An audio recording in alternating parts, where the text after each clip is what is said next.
right now, I thank God na open. There's a breakthrough coming. Hallelujah. And then, MM33. Wow, yung challenge that we were going to give the Lord 10,000 offer natin yun kay Lord. Dito sa UAE ay ang target natin ay 7 churches. So, ilan tayo dito ngayon? Alam na. Tingnan mo yung katabi mo.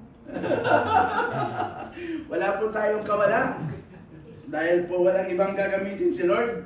At alam ko marami pang kaluluwa na darating sa atin. So, let's pray for more. Okay? So, in Joshua, first is that we need to have the priority of God's word. This book of law shall not depart out of thy mouth. Kung matatandaan ko dati nung bata-bata pa ako, kasi po ay namulat ako na wala po akong, hindi man nakakayak na tuloy. Wala, ipinanganak pa ako na my mother died when she gave birth to me. So, wala pa akong kinalakihan na biological na tatay, but I was brought out by my mommy, which is my aunt. And I thank God na hindi ko man alam nung isinilang ako ay yung isang, wag po kayong tataka na marami akong tatay, marami akong uncle. It was privilege, even though it's Filipino traits, yung family ties, na marami akong tatay, dalawang tatay ko, tatlo yung nanay ko, may mami ako, dalawa rin mami ko. Kasi lahat ng mga kapatid ng tatay ko ay tatay ko rin, at daddy ko. At lahat ng mga wife nila ay mami. Kung anong tawag ng anak, ganun din ang tawag. So my grandparents brought out me that all of these people around me are my brother and sister. So I thank God for that kind of privileges, but I thank God for the word of God. The book of the law shall not depart out of our mouth. Siguro kung maririnig natin, lagi kong natatandaan dati, siyempre, sa ngayon, pag sinabi mong wala kang parents, ay halos na mga kabataan na problema sa lansanan, ay yung tinatawag nilang broken family. Siguro, hindi ko matawag na broken yung family ko kasi buhay pa sila, except for my mother. But I thank God for those people na nag-nurture. I thank God for the Word of God na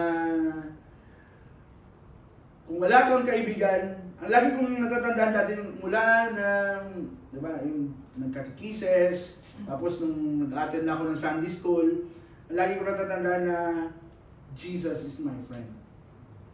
He is my father, he is my friend, he is everyone. Kaya every time na, yung siyempre, hindi mawala sa kabataan na mabait masyado, pinapalo ka, dinidisiplina ka, kaya umiyak ako. Pero sabi ko, salamat at nandiyan si Jesus. Hindi, kahit na wala akong parents, pero kung yun yung kwamba, yun ang lifetime. Pero never encounter in my life na yung iba kasi pag walang guidance ng parents ay naninigarilyo, umiinom. Layas din po ako, pero I never tasted that kind of life kasi singhot pa lang at saka amoy. Lahat ng kinain ko ay lumalabas na. Kaya sumasama po ako doon sa mga ganun, pero taga-pulutan lang. Kaya sabi ko, sige lang. At yun na nakagawin ko. Hanggang sa sabi ko, Lord, we thank God for those words. Kaya nga, God's word must be central in the life of all the believers. It should be always. Hindi ko man, basta sa buhay ko dati, when I'm not yet a pastor, ay laging merong tinatawag na tinitingnan mo, evaluation sa buhay mo ba? Tingnan mo kung ano yung evaluation sa buhay mo. Kung ngayon, nandito ka na sa taas, tapos biglang babagsak, tapos biglang aangat. Hindi ko lang alam sa, i-grab nyo, pagdating nyo sa bahay nyo, kung ano yung buhay nyo. Kung taas, baba hanggang sa hindi na minsan makabangon, biglang tataas, diba? Minsan ganun, nung nasa Bible school kami, pinag-grab sa amin kung ano yung naging buhay namin, wala pa kami sa Panginoon. Or nandun ka na sa Panginoon, pero may term sila doon eh, yung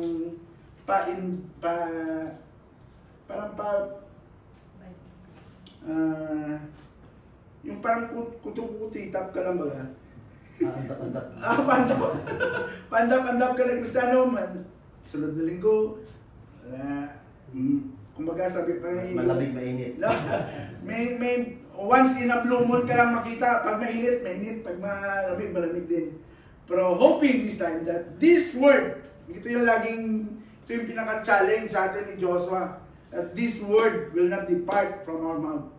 Sabi pa nga, in Deuteronomy 6:7 says that, teach them diligently to your children, speak of them at home and away.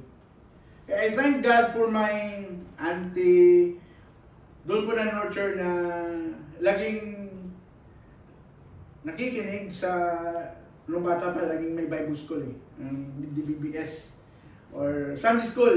Come every Sunday na pupunta ka na sa Sunday school, pero yung isang motive ko doon lagi, alam niyo na, pag atin ng Sunday school ay food, di ba?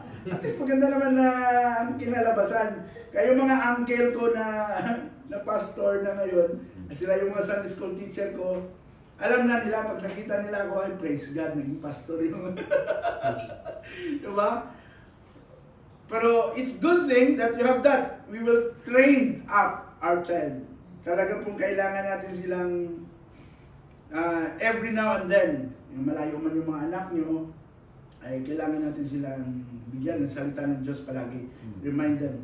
Kaya kung siguro makikita nyo, parang ako lang sa group chat natin, makikita nyo, ang dami kong pinupost. At alam kong hoping na makakatulong yun sa mga busy life nyo, ay at least there is a word of God that we could hold. No? Pero kailangan po talaga natin na is individual na meron po tayo nun. So, not just that, in Psalms says, ito laging sinasabi ng tatay ko dati na pag nagdi-devotional kami, Thy word have I hid in my heart, that I might not sin against. Pag may salita ka ng Diyos, di ba? Pag may nagawa kang mali, parang there is somebody that will convict you. Yun kagandahan ng salita ng Diyos na magbibigay ng kalakasan sa'yo, tama ba itong ginagawa ko? All your decision making, yung mga ganung bagay. Para hindi ka lalo na sa internet, pagbukas mo, maraming lumalabas dyan, ko lang, i-X lang. Diba? Sabi pa nga nung isang si Dr. Zacarias, sabi niya, if there is a temptation, run to Jesus. Not run close to that temptation. Hindi. You need to run to Jesus. Amen. Kasi ang temptation laging nandyan. Nung nung nag-fire up, hindi ka wala. Laging, hindi exempted. Sabi mo sa katabi mo, hindi ka exempted. Minsan nakala natin, exempted tayo ha. Lalo na pag mananampalataya ng Panginoon. Marami. Kaliwat kanan, harap, likod, gilid, dami. Pero, we thank God. Dahil may salita ng Diyos tayo. Amen. Yun yung magandaan ko doon. And then, we need not just also to priority the word, but also practice and meditate of meditation of the word of God. But thou shalt meditate therein day and night. Sa buhay namin na mag-asawa, hindi kami nagdidesisyon sa mga bagay na wala yung guidance.